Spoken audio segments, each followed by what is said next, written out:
பட்ஜெட்டை பற்றி காலையிலேயே சொல்லிட்டேன். கோயம்புத்தூரில் பிரஸ் நிறைய வந்திருந்தாங்க, சொல்லிட்டேன். இப்போ இருக்க கூட்டணி பேச்சுவார்த்தை மதிமுக எந்த நிலையில் இருக்கிறது?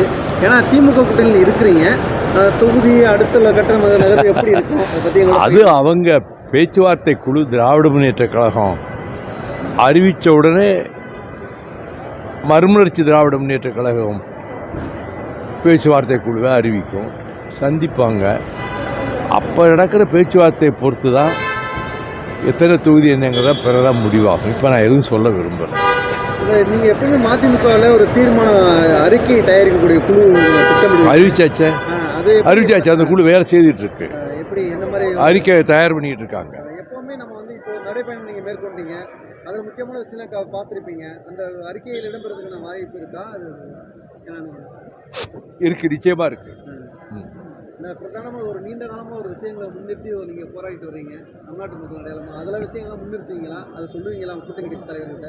ஏற்கனவே தமிழ்நாட்டினுடைய வாழ்வாதாரங்களை காப்பாற்றுவதற்காக நான் எண்ணற்ற போராட்டங்களை நடத்தி, நடைபயணங்களை நடத்தி பாதுகாத்து கொடுத்திருக்கிறேன், மீட்டு கொடுத்திருக்கிறேன்.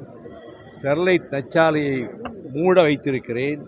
நீட்டுணவை 16 ஆண்டுகளாக தடை வாங்கி தடுத்து நிறுத்தியிருக்கிறேன். நெய்வேலி நிலக்கரி நிறுவனம் வடநாட்டு முதலாளிகள் கைக்கு போய்விடாமல் தடுத்து அதை பாதுகாத்து தந்திருக்கிறேன்.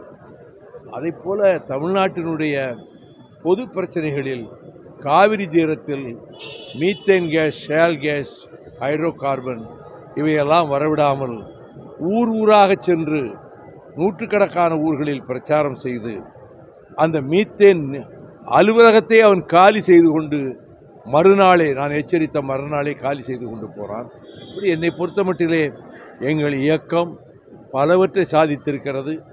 4 மாநிலங்கள் கடந்து சென்று மத்திய பிரதேசத்திலே 1000 பேரோடு சென்று போராட்டம் நடத்தியிருக்கிறோம் என்றால் அது அப்படி ஒரு சாதனையை இதுவரை ஒரு கட்சி தன் மாநிலத்திலிருந்து 4 மாநிலம் கடந்து போய் போராட்டம் நடத்திய வரலாறே கிடையாது.